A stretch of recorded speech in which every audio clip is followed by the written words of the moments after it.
तो guys welcome to your YouTube channel people teacher. आज हम डिस्कस करने वाले हैं साइकोलॉजी के टॉप मोस्ट इंपॉर्टेंट क्वेश्चन जो कि आपको एचपी टैट और सी टैट के लिए बहुत हेल्पफुल होने वाले हैं। वीडियो शुरू करने से पहले एक इंपॉर्टेंट इन्फॉर्मेशन आपको देनी थी। अगर आप में से कोई भी जेबीटी टैट की प्रेपरेशन करना चाहता है जो आपके अभी नवंबर 2024 में होने वाले हैं, तो उसके लिए हमने बैच को ओपन किया है। बैच की टोटल फीस आपके पास 500 है, जिसमें कि आपको हर एक सब्जेक्ट करवाए जाएंगे। तो फिलहाल करते हैं वीडियो को शुरू। सबसे पहला क्वेश्चन है आज की वीडियो का, What kind of correlation generally exists between intelligence and creativity? यानी कि इंटेलिजेंस और क्रिएटिविटी के बीच किस प्रकार का संबंध पाया जाता है। ये बात हमेशा ध्यान देना, हमेशा पॉजिटिव ही होगा। अगर आपकी इंटेलिजेंस अच्छी है तो आप क्रिएटिविटी में बेस्ट हो सकते हो। तो इंटेलिजेंस और जो क्रिएटिविटी है इसके बीच बहुत गहरा संबंध पाया जाता है, डीप रिलेशनशिप, और जो रिलेशन पाया जाता है वो आपका पॉजिटिव पाया जाता है, इसलिए यहाँ पे आपका ऑप्शन ए बिल्कुल सही है। नेक्स्ट क्वेश्चन नंबर 2, ये क्वेश्चन सबसे ज़्यादा repeated, the activity technique is as a teacher, आखिर हम कौन सी एक्टिविटी का प्रयोग करेंगे। तो ध्यान देना, जब भी एक्टिविटी की बात होती है वो हमेशा चाइल्ड सेंटर्ड होनी चाहिए। चाइल्ड सेंटर्ड या फिर स्टूडेंट सेंटर्ड होता है लिखा हुआ, कई बार बाल केंद्रित होना बहुत ज़रूरी है। टीचर कभी भी क्लास सेंटर्ड जो एक्टिविटी है उसका यूज़ नहीं करेगा। टीचर सेंटर्ड तो बिल्कुल ही नहीं, जिसमें कि अध्यापक को मुख्य रोल प्ले करना पड़े, वो वाली एक्टिविटी का रोल कभी भी यूज़ नहीं होगा। सब्जेक्ट सेंटर्ड जो एक्टिविटी है, विषय से संबंधित जो आपके पास एक्टिविटी रहेगी उसका भी यूज़ नहीं किया जाता है। एक सबसे टॉप इम्पॉर्टेंट है, वो है चाइल्ड सेंटर्ड यानी कि बाल केंद्रित।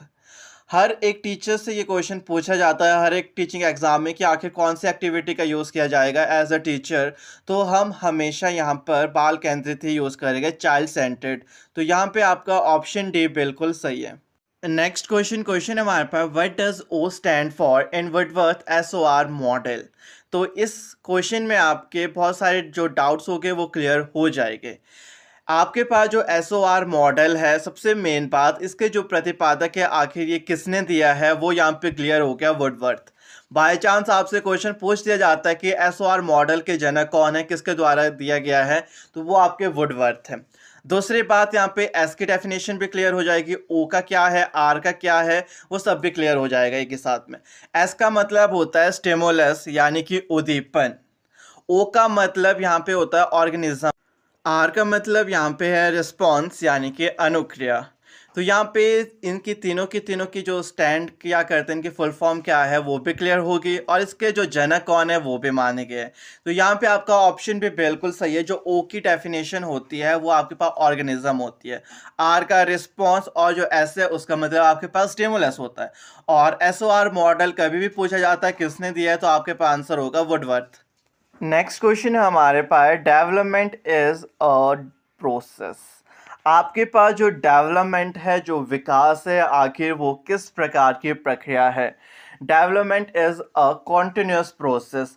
जो आपके पास विकास होता है वो निरंतर चलने वाली प्रक्रिया है। ये क्वेश्चन बहुत बार पूछा जाता है आपसे, और कई बार ये भी पूछा जाता है क्या ग्रोथ और डेवलपमेंट बिल्कुल सेम है, तो आपका आंसर होगा नहीं। डेवलपमेंट का मतलब अलग होता है, ग्रोथ का मतलब अलग होता है। नेक्स्ट क्वेश्चन, सबसे most important question, the school of behaviourism was originated by. आपके पास चाहे स्कूल या किसी के बारे में पूछा जाता है, आपके पास जो बिहेवियरिज्म टर्म है, व्यवहारवाद, आखिर उसके जनक कौन माने जाते हैं। आपके बिहेवियरिज्म टर्म के जो जनक है, बिहेवियरिज्म जो टर्म दी गई है व्यवहारवाद, वो जे.बी. वॉटसन के द्वारा दी गई है।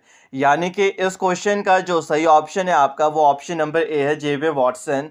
और कई बार पूछा जाता है इन्होंने किसके ऊपर एक्सपेरिमेंट को कंडक्ट किया था, तो अपने बेटे के ऊपर। इन्होंने एक सॉफ्ट टॉय और अपने बेटे के ऊपर एक एक्सपेरिमेंट को कंडक्ट किया था। नेक्स्ट क्वेश्चन, ये क्वेश्चन भी बहुत बार रिपीटेड है, each genes is made up of. आखिर जो हर एक जीन्स होती है वो किसके द्वारा मेड की जाती है, मेन रोल किसका रहता है, तो इसका आंसर आपके पास है डीएनए। यानी कि यहाँ पे जो ऑप्शन नंबर ए है वो आपके पास बिल्कुल सही है। नेक्स्ट क्वेश्चन हमारा है, कन्वर्जन इज एग्जाम्पल ऑफ। यहाँ पे जो कन्वर्जन है या फिर इसको कंजर्वेशन भी बोला जाता है, ये किसका उदाहरण है। इस टाइप के क्वेश्चन आपसे पूछे जाते हैं। ये क्वेश्चन आपके पास जेन पियाजे की थ्योरी से आया, कॉग्निटिव डेवलपमेंट यानी कि संज्ञानात्मक विकास से। तो आपके पास जो कन्वर्जन या कंजर्वेशन है वो उदाहरण होता है कॉन्क्रीट ऑपरेशनल स्टेज का। यानी कि मूर्त संक्रियात्मक अवस्था। जीन पियाजे ने बताया है कि जो हमारी कॉन्क्रीट ऑपरेशनल स्टेज होती है वहाँ पर एक बच्चे के अंदर 5 अलग अलग क्षमताएं उत्पन्न होती हैं। 5 प्रमुख है, जिसमें कि कंजर्वेशन के बारे में बात की है, या उसको कन्वर्जन भी बोला जाता है या कंजर्वेशन। दूसरी जो बात इन्होंने की है न्यूमरेशन, जो कि संख्या बोधक होती है। तीसरी बात की है इन्होंने हमारे पास सीरिएशन यानी कि क्रम अनुसार। तीसरी ये थी हमारी, नेक्स्ट जो बात की थी हमारी क्लासिफिकेशन यानी कि वर्गीकरण। और लास्ट जो बात की थी रिलेशनशिप, जिसमें कि पारस्परिक संबंधों के बारे में। तो कभी भी पूछा जाता है कि relationship is an example of, जो आपके पास संबंध है उसके बारे में किस में बात की थी, तो आपके कॉन्क्रीट ऑपरेशनल स्टेज में किया। क्लासिफिकेशन जो वर्गीकरण है वो भी बच्चा इस आयु में सीख जाता है। कंजर्वेशन हो गया या न्यूमरेशन संख्याओं से रिलेटेड, या फिर आपका सीरिएशन यानी कि क्रम अनुसार सबको व्यवस्थित करना, ये सब कुछ आपके पास बच्चा सीख जाता है कॉन्क्रीट ऑपरेशनल स्टेज के अंदर। नेक्स्ट क्वेश्चन हमारे पास है storage is a process of the memory. आपके पास किसी चीज़ को धारण करना मेमोरी या स्मृति की कौन सी प्रक्रिया के अंदर आता है? फर्स्ट स्टेप है, सेकंड स्टेप है, थर्ड स्टेप है या फोर्थ स्टेप है? इसके बारे में मैंने आपको बताया कि पहली प्रक्रिया कौन सी रहती है, दूसरा क्या है, तीसरी कौन सी है और चौथी प्रोसेस कौन सी है। तो इसका आंसर आपने कमेंट बॉक्स में बताना। आखिर स्टोरेज यानी कि धारण करना ये स्मृति की कौन सी प्रक्रिया है? क्वेश्चन है हमारे पास the process of changing the existing schema to include new information is called. ऐसी प्रोसेस जिसमें कि हम क्या चेंज करेंगे, जो हमारे पास एग्जिस्टिंग जो स्कीमा है, जो हमारे पास इंफॉर्मेशन है उसको हम चेंज करेंगे। क्या उसमें सिर्फ न्यू इन्फॉर्मेशन जो है उसको इंक्लूड करेंगे। यानी कि मैंने जब आपको जीन पियाजे की थ्योरी पढ़ाई थी वहाँ पे बताया था एक असेमिलेशन और अकोमोडेशन। असेमिलेशन का मीन्स होता है सिंपली एडिशन, जो कि यहाँ पे हो चुकी है। अब यहाँ पे न्यू इन्फॉर्मेशन को बोल रहे हैं इंक्लूड करने के लिए, यानी कि मॉडिफिकेशन की बात हो रही है। जब भी कहीं भी हमारे पास मॉडिफिकेशन की बात होती है तो वो हमारा हमेशा अकोमोडेशन कहलाता है। यानी कि इस क्वेश्चन का जो सही ऑप्शन है वो है हमारे पास ऑप्शन नंबर सी, अकोमोडेशन। जब भी हमारे पास कोई चेंज होगा या कोई चीज़ हमें पहले से पता है फिर उसमें हमने कोई चेंज करना है, न्यू इन्फॉर्मेशन को इंक्लूड करना है या किसी न्यू इन्फॉर्मेशन को ऐड करना है उसमें, इट मीन्स हम क्या है जो हमारे पास इन्फॉर्मेशन है उसको मॉडिफाई कर रहे हैं। तो जब भी मॉडिफाई करते हैं उसका मीनिंग जो हमारे को जीन पियाजे ने बताया वो है हमारे पास अकोमोडेशन। और जब हम सिंपली सिर्फ कोई चीज़ को ऐड कर रहे हैं, कोई चीज़ को गेन कर रहे हैं, जिसको हम ऐड कर रहे हैं, वो हमारा कहलाता है असेमिलेशन। तो इस क्वेश्चन का आपके पास यहाँ ऑप्शन नंबर सी बिल्कुल सही है। नेक्स्ट क्वेश्चन नंबर 2, ये वाली हमारे पास डेवलपमेंट से क्वेश्चन आया, ग्रोथ और डेवलपमेंट वहाँ से क्वेश्चन आते हैं। तो क्वेश्चन है आपके पास development proceed from dash to dash. आखिर जो डेवलपमेंट का जो प्रोसेस है, जो उसकी प्रीसीडिंग की जो पार्ट होता है, किस तरीके से वो पार्ट करता है? आखिर जनरल टू स्पेसिफिक जाता है, क्या वो कॉम्प्लेक्स से हार्ड की तरफ जाता है, या स्पेसिफिक से जनरल, या सिंपल से इजी?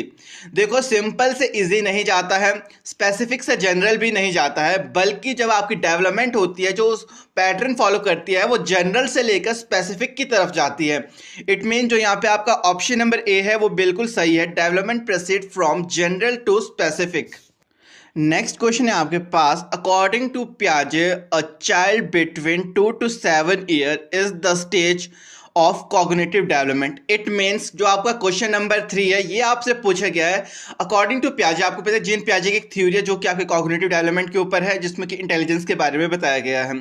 तो उसमें जो बच्चे की एज है 2 से लेकर 7 साल तक, आखिर वो कौन से स्टेज में आती है? ऑप्शन नंबर ए आपके पास pre operational stage, option number B आपके पास है फॉर्मल ऑपरेशनल स्टेज, या ऑप्शन नंबर सी आपके पास है कॉन्क्रीट ऑपरेशनल स्टेज, या आपके पास है डी सेंसरी मोटर स्टेज।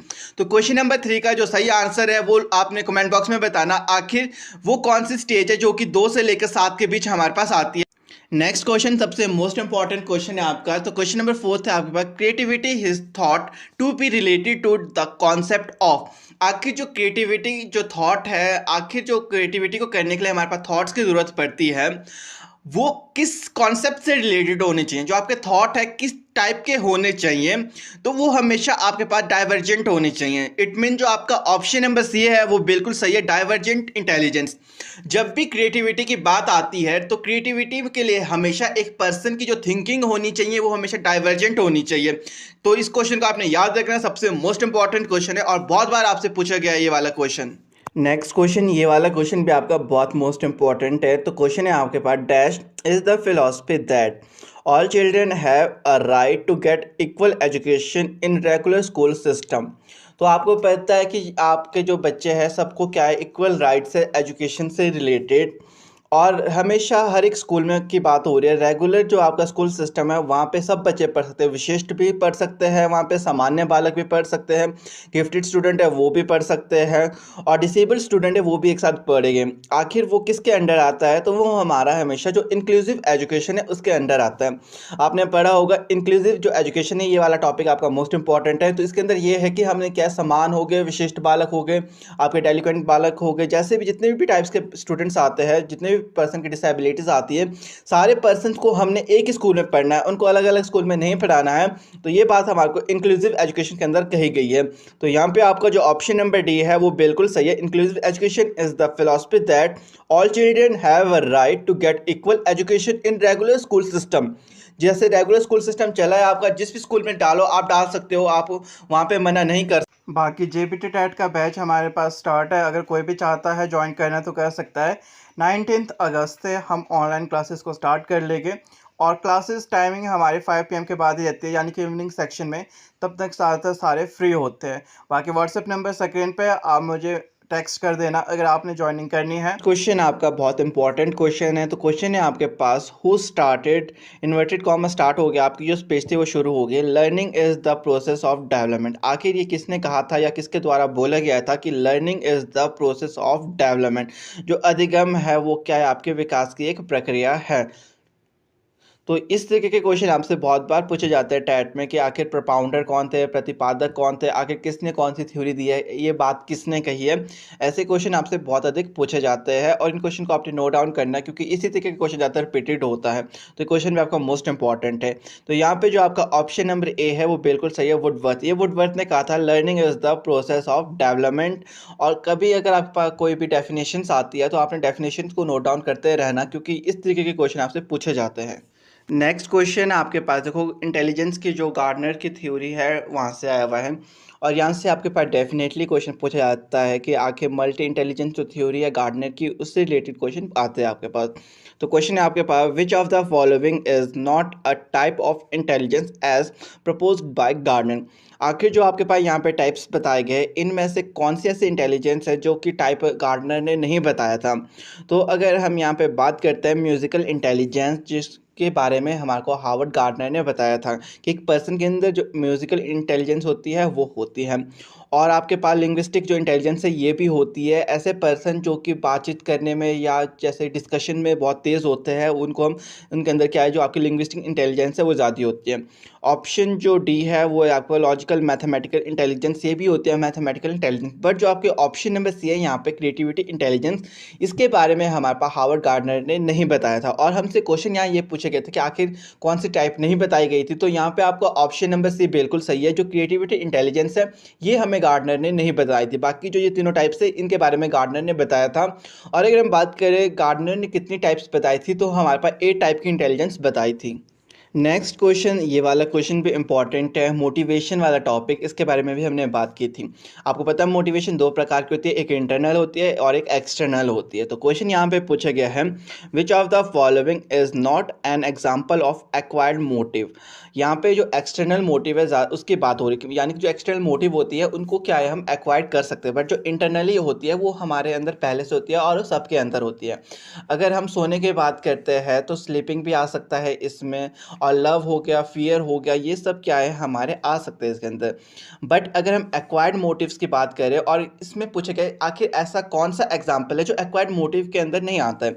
अगर हम एटीट्यूड की बात करें तो ये हमारा एक्वायर्ड मोटिव के अंदर आता है, क्योंकि एटीट्यूड एक पर्सन के अंदर पहले से नहीं होता है। और इंटरेस्ट की बात करें, ये भी हमारा एक्वायर्ड मोटिव के अंदर आता है। और आपकी जो क्यूरियोसिटी होती है, जिज्ञासा, ये भी आपकी जो एक्वायर्ड मोटिव है उसके अंदर आती है। बट अगर हम हंगर की बात करें, ये हमारा एक्वायर्ड मोटिव के अंदर नहीं नहीं आता है, ये हमारे इनेट या इनबॉर्न जो आपके मोटिव होता है उसके अंदर आता है, यानी कि आपका इंटरनली जो मोटिवेशन होते हैं, मोटिव होता है, उसके लिए इंपॉर्टेंट है जो हंगर। बट अगर हम एक्सटर्नली की बात करें वहाँ पे हंगर की ज़रूरत नहीं होती है। इट मीन यहाँ पे आपका ऑप्शन नंबर डी बिल्कुल सही है, क्योंकि हमसे क्वेश्चन में पूछा गया कि ऐसा कौन सा एग्जाम्पल है जो कि हमारे पास एक्वायर्ड मोटिव के अंदर नहीं आता है। नेक्स्ट क्वेश्चन आपके पास आया हुआ सोशलाइजेशन जो समाजीकरण है, यहाँ से क्वेश्चन आपसे पूछे जाते हैं डेफिनेटली, क्योंकि टॉपिक आपके पास है टेट में। तो क्वेश्चन है आपके पास, which of the following is an example of secondary socialization agency. आखिर जो आपके पास यहाँ पे एग्जाम्पल्स बताए गए हैं, इनमें ऐसे जो आपका सेकेंडरी सोशलाइजेशन एजेंसी कौन सी है। तो प्राइमरी आपकी हमेशा होती है आपका घर परिवार, जहाँ पे बच्चा रहता है उसका आसपास का जो एरिया है। सेकेंडरी होता है जहाँ पे बच्चा वर्किंग प्लेस में जाता है, कहीं बाहर जाता है, वो आपका आता है सेकेंडरी में। तो ऑप्शन ए आपके पास फैमिली एंड नेबरहुड, तो ये तो आपका प्राइमरी है, क्योंकि फैमिली जो परिवार है वो तो आपका पहला जो एजेंसी आती है, ठीक है, प्राइमरी प्राथमिक। अगर हम बात करते हैं ऑप्शन बी, तो ये आपका फैमिली एंड जो मीडिया है, बट यहाँ पे जो फैमिली आ गई है ये एक प्रकार की प्राइमरी आ गई है, तो ये भी नहीं होगा आपका सेकेंडरी का एग्जाम्पल। ऑप्शन सी है आपके पास स्कूल एंड मीडिया, ये बिल्कुल सही है, क्योंकि जहाँ पे बच्चा या तो कोई नॉलेज के लिए जाता है या वर्किंग एरिया में जाता है, कोई वर्क करने जाता है, वो हमेशा आपका जो सेकेंडरी जो एजेंसी है उसके अंदर आता है। अगर हम ऑप्शन डी की बात करें मीडिया एंड नेबरहुड, तो नेबरहुड आपका क्या है, आसपास का जो एरिया है, ये भी आपका प्राइमरी के अंदर आता है। तो यहाँ सिर्फ आपका ऑप्शन नंबर सी बिल्कुल सही जाएगा, क्योंकि ये आपका सेकेंडरी एजेंसी आता है सोशलाइजेशन का, और सोशलाइजेशन सबसे मोस्ट इंपॉर्टेंट टॉपिक है, यहाँ से क्वेश्चन आपसे डेफिनेटली हर साल पूछे जाते हैं। नेक्स्ट क्वेश्चन सबसे इंपॉर्टेंट थ्योरी से क्वेश्चन है आपके पास। तो क्वेश्चन है आपके पास, अकॉर्डिंग टू डैश, आखिर किसके द्वारा, ठीक है, according to dash is important to understand the social process. आखिर किसके द्वारा ये माना गया है कि जो आपकी सोशल प्रोसेस है वो उसको जानना, उसको समझना आपके लिए बहुत महत्वपूर्ण है, सबसे इंपॉर्टेंट है। And influence of the culture context on the child thinking, और जो कल्चरल के बारे में, यानी कि यहाँ पे समाज और आपका जो कल्चरल है उसके बारे में बात हो रही है। और समाज की बात, सोसाइटी की बात अगर हम करते हैं, या अपने कल्चर की बात करते हैं, या अपनी लैंग्वेज की बात करते हैं, इन तीन एस्पेक्ट्स, इन तीन एलिमेंट्स के ऊपर सिर्फ एक पर्सन ने वर्क किया था, बताया था हमें, वो है हमारे पास लेव वाइगोस्की। यानी कि यहाँ पे according to Vygotsky, is important to understand the social process and influence of the culture context on the child thinking. It means जब भी आपके पास कहीं पे भी सोसाइटी की बात होती है, या कोई लैंग्वेज की बात होती है, या फिर आपके कल्चर के बारे में बात की जा रही है, तो वो सिर्फ वाइगोस्की के थ्रू बात की जा रही है, यानी कि वाइगोस्की ने उसके ऊपर वर्क किया।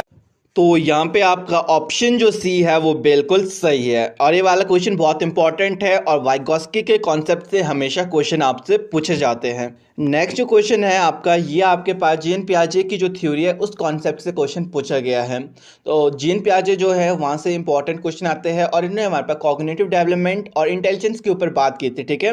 तो क्वेश्चन है आपके पास, sequence of development among the children from birth to adolescence is.